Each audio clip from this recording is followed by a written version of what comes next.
darci una mano però,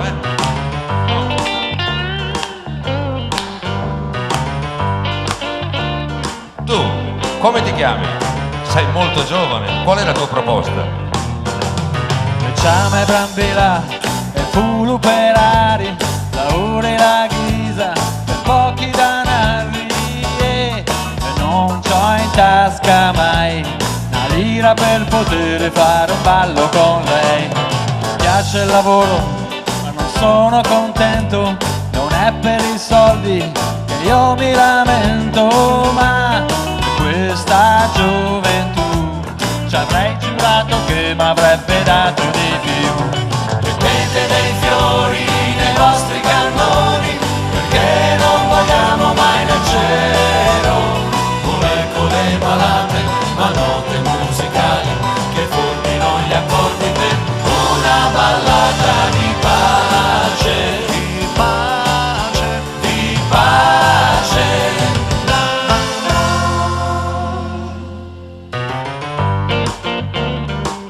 E tu, chi sei?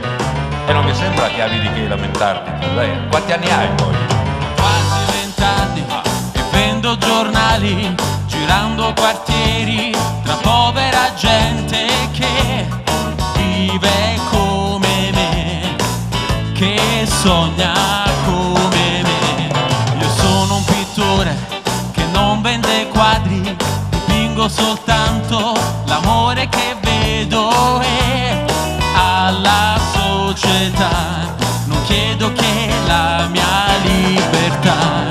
Mettete dei fiori nei vostri cannoni, perché non vogliamo mai nel cielo, come con le malate, ma note musicali che formino gli accordi per una ballata di pace, di pace, di pace.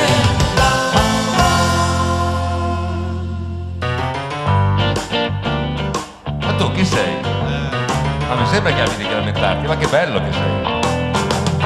La mia famiglia è di gente bene, con mamma non parlo, col vecchio nemmeno. Lui mette le mie camicie e poi mi critica se vesto così.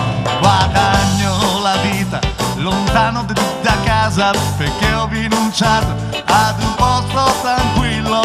Ora mi dite che ho degli impegni che mio padre ha preso per me. Mettete dei fiori nei vostri cannoni, perché loro non vogliono nel cielo, molecole i malate, ma note musicali che formino gli accordi per una ballata di pace, di pace. Mettiamo dei fiori nei nostri cannoni, perché non vogliamo mai nel cielo, molecole le malate, ma note musicali che formino gli accordi per una ballata di pace, di pace, di pace.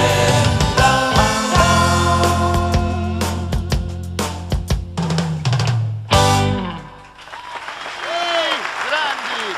Qui è proprio da che meraviglia, che qualità, che meraviglia. Gianni, Veramente, tu veramente, lo vedo già. il tono Ciao, del programma. Giganti, grazie, così era andato, mannaggia. Grazie giganti.